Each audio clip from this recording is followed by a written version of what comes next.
जी। मैं अब तिवारी जी आपके पास आता हूँ। मैं आपसे जानना चाहूँगा, वो एक नौजवान सवाल करके गया था, है ना? उसका तो कोई जवाब देना चाहिए कि कौन-सा एक ऐसा नेता है देश के अंदर। बहुत सारे नेता हैं जो गए जुडिशरी के सामने, जिनके ऊपर केस लगे, जिनकी गिरफ्तारियाँ भी हुई। उसने ये कहा हो किसी जस्टिस को कि भई आप संघ के विचारधारा से आप जुड़े हैं और इसलिए जो है आपके के ऊपर मुझे विश्वास नहीं है।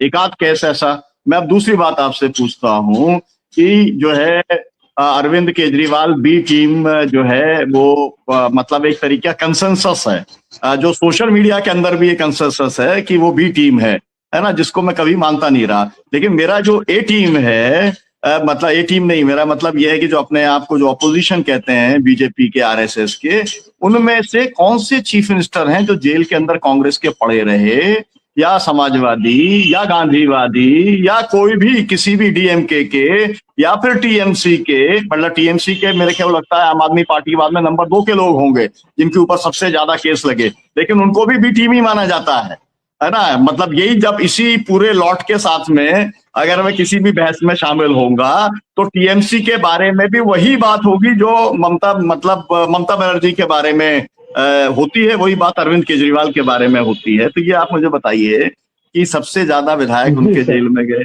उनका सीएम जी जेल सर। में गया, उनका डिप्टी सीएम जेल में गया, वो चुनौती दे रहा है आरएसएस को, लेकिन सब लोग कहने में लगे हुए हैं कि भाई नहीं नहीं ये तो संघी है, नहीं नहीं ये तो संघ की जो जी है सर। वो उसने ये नहीं किया, ये नहीं किया, सब लोग जो है सर्टिफिकेट इशू कर रहे हैं। आप जी सर। कौन सा सर्टिफिकेट इशू करना चाहेंगे? जी सर, हम तो ये सर्टिफिकेट इशू करेंगे कि देश में जितनी भी पार्टियां हैं, ये सब संविधान का आदर करने वाले लोग हैं, अनुशासित लोग हैं। और आज की तारीख में अगर किसी की प्रतिष्ठा बची है तो शायद न्यायपालिका ही है कि उसकी प्रतिष्ठा भी बची है। तो बहुत कुछ जानते हुए भी, बहुत कुछ सामने देखते हुए भी, शायद यह न्यायपालिका के प्रति सम्मान और उनका आदर ही है, जिसके चलते अनर्गल होते सामने अनर्गल देखते हुए भी इस तरीके की कोई बात अभी नहीं कर रहा है किसी न्यायाधीश के लिए। हालांकि ये न्यायाधीश लोग खुद आपको पता होगा कि चार चार तो बड़े न्यायाधीश बैठ करके और उन्होंने निर्णय किया था कि न्यायपालिका भ्रष्ट हो गई, ये सब है। लेकिन कोई राजनीतिक नेता जो भी उच्च स्तर का, इस स्तर का है, वो उसके ऊपर इस तरीके की उंगली अभी तक नहीं उठाया है। हमको तो लगता है कि ये सच है। और यह काम निश्चित रूप से कोई वैसा ही आदमी कर सकता है जो अराजक सकता है और संविधान अपने सत्य पक्ष का विरोध करने के लिए किसी भी स्तर पर जाकर के बयान दे सकता है और एक्शन ले सकता है। अब एक दूसरी बात बी टीम की, तो हमको तो ऐसा लगता है कि ये सौतिया दाह का मामला है भाजपा में और अरविंद केजरीवाल में। एक मर्द की दो पत्नियां हैं और दोनों आपस में लड़ती हैं और इन दोनों का मकसद वही रहता है कि अपने आदमी को हम किस तरीके से खुश करें। तो ऐसे में हम देखते हैं कि अरविंद केजरीवाल खास करके आत्महत्वाकांक्षी और माने हर दर्जे के अवसरवादी और आपदा में अवसर तलाशने वाला यह व्यक्ति है कि आपदा पैदा करो, या अगर आपदा होती है तो हम किस तरीके से अपने आप को हम उसमें एडजस्ट करके हम हाईलाइट हो सकते हैं। ये मैंने उनकी पूरी जिंदगी का मैंने देखा है।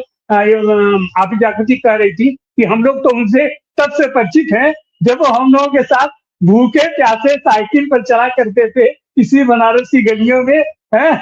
और तब से लेकर के जब 2014 में चुनाव लड़ने एकाएक आ गए थे, आनंद तिवारी कैंडिडेट होने वाला था, इसको कैंडिडेट बनाने वाले थे और आकर के और हमें से कहते हैं मनीष सिसोदिया कि पूरे बनारस ने हमें आमंत्रित किया इसलिए हम आ गए। तो हम तो इनको तब से देख रहे हैं और जो भी आदमी इतने कदम दर कदम इन्होंने चला है और ग्राउंड टू अर्थ माने नीचे से लेकर ग्रास रूट से लेकर के यहाँ तक कि उन्होंने सफर तय किया है, राष्ट्रीय पार्टी बनाए हैं, उनको हमारी बहुत बहुत शुभकामनाएं। लेकिन वो जो क्रेडिबिलिटी थी, जिस झांसे में लोग अब तक आते रहे हैं और आने वाले दिनों में भी आएंगे, अब उनके पास जो भी जाएगा उनका जो पुराना वाला चरित्र है वो सबको देखते हुए उनके पास जाएगा। लेकिन उसके बावजूद हम ये मानते हैं कि उनमें एक स्पार्क है, उनमें एक तेजस्विता है, उनमें एक आकर्षण है, उनमें एक ऐसा चुंबकत्व है कि वो वैकल्पिक राजनीति की धुरी बन सकते हैं। लेकिन अब उनको बहुत मेहनत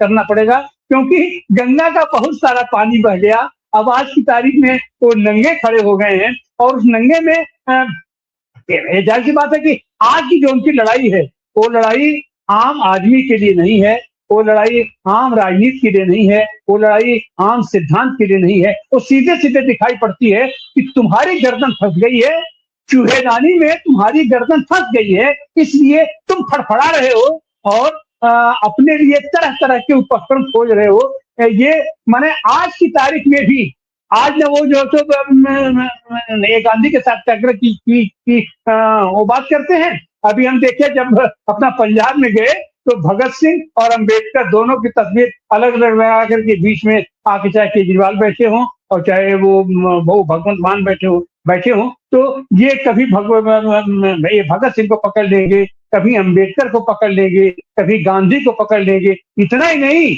ये आनंद तिवारी को भी पकड़ लेंगे, मोहन भागवत को भी पकड़ लेंगे, मोदी को भी पकड़ लेंगे। तो कुछ जो होता करके आज इनकी विश्वसनीयता संदिग्ध हो गई है, और वो संदिग्ध कोई एक दिन में नहीं हुई है। इनकी पूरी विकास यात्रा अगर आप उठा करके देखें, और जाहिर सी बात है कि अगर कोई नया आदमी रहता है तो उसके सामने बहुत सारे दरवाजे खुले रहते हैं, लेकिन अगर आदमी का पूरा जैसे आदमी सिर पर पहुंचता है तो उसकी सारी की सारी पिछली खिड़कियां सब खुल जाती हैं,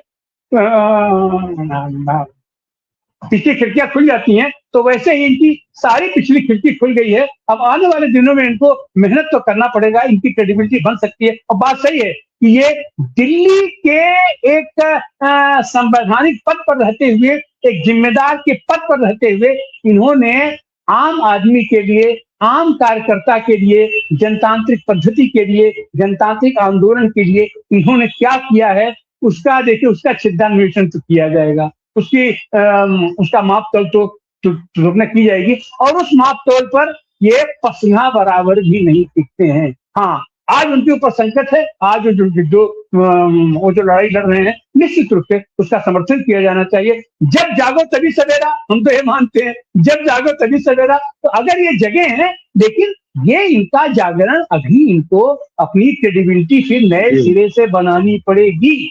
और अगर उनकी क्रेडिबिलिटी बन गई और होता है, तो हम तो उनको कह रहे हैं कि क्या पाइए इंडिया गठबंधन में, लेकिन इंडिया गठबंधन में आप कभी आएंगे, कभी छटक जाएंगे, कभी आएंगे। तो आपके सुविधा अनुसार राजनीति नहीं चलती है। राजनीति के साथ आपको चलना पड़ेगा, अपनी क्रेडिबिलिटी के साथ आपको चलना पड़ेगा, देश की जनता के साथ आपको चलना पड़ेगा, जनतांत्रिक संस्थाओं के साथ आपको चलना पड़ेगा, जनतांत्रिक दलों के साथ आपको चलना पड़ेगा, और तभी आपके ऊपर सिर्फ फोकस जाएगा, निश्चित रूप से आपके ऊपर फोकस जाएगा। आप मेहनत कर रही है, हमारी बहुत बहुत शुभकामना है अरविंद केजरीवाल जी, हम आपके साथ हैं, हमारी संवेदना आपके साथ।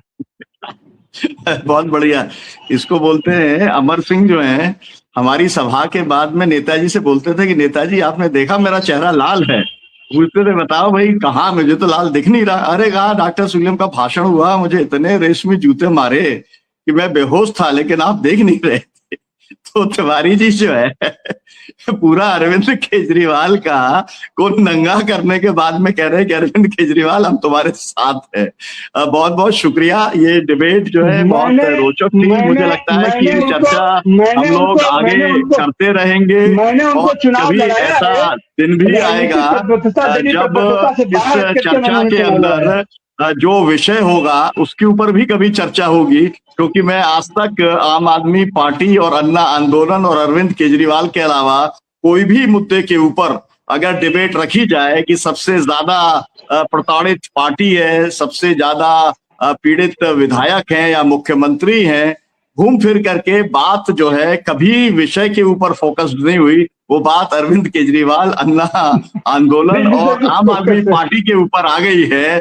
तो हम उम्मीदें करते हैं कि कभी ना कभी ऐसा जरूर होगा कि डिबेट जो है वो फोकस चलेगी। जी, मैं ये कह रहा हूं कि ये लोग मुख्यमंत्री रह के जेल में रहे, आजम खान के साथ जरा इसका आप तुलना कीजिए, आप मुख्तार अंसारी के साथ इसकी तुलना कीजिए, तो पता चलेगा कि क्या होती है मुसीबत।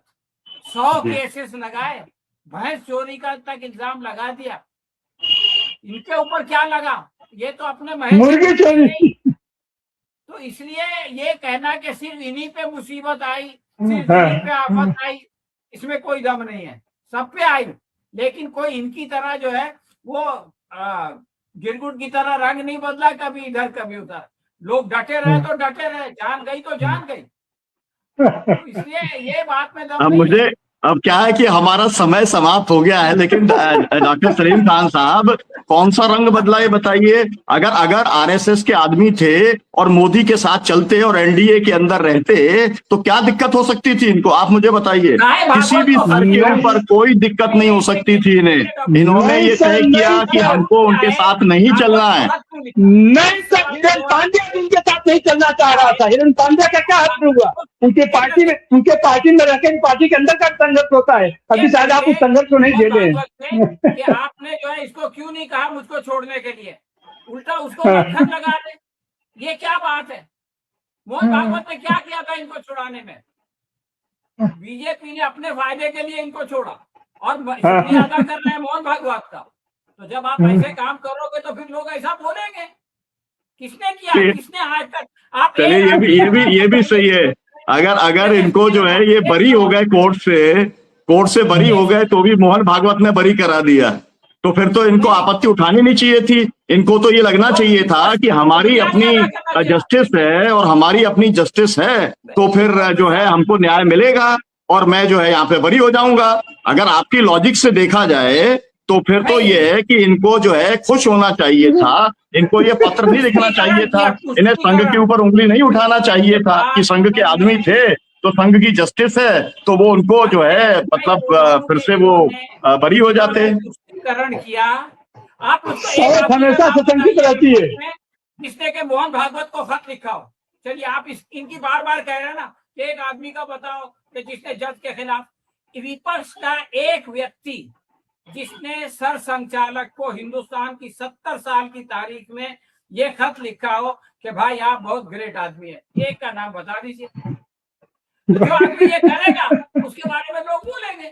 अब जैसी हम लोग जो है डॉक्टर सलीम खान साहब, हम लोग एक और बार विषय तय करके फिर डिबेट करेंगे। हम तो ये चाहते हैं कि लोग इस तरीके की ये डिबेट सुने और अपनी राय बनाएं और इस डिबेट में कूदें, बाकायदा कमेंट करें और लिखें जो भी कुछ वो सोचते हैं, क्योंकि ये सब बातें बहुत महत्वपूर्ण हैं। देश की राजनीति से ही तय होता है देश का भविष्य, और ये जब लोगों का पर्सपेक्टिव प्रॉपर बनेगा तो अच्छा रहेगा। इसीलिए ये डिबेट जो है खुली बहस होनी चाहिए जैसी हो रही है। बहुत बहुत शुक्रिया डॉक्टर सलीम खान जी और डॉक्टर आनंद प्रकाश तिवारी जी, उमाकांत लखेरा जी, राम पुरियानी जी, जागृति जी और रवि पांडे जी, बहुत बहुत शुक्रिया, बहुत बहुत धन्यवाद।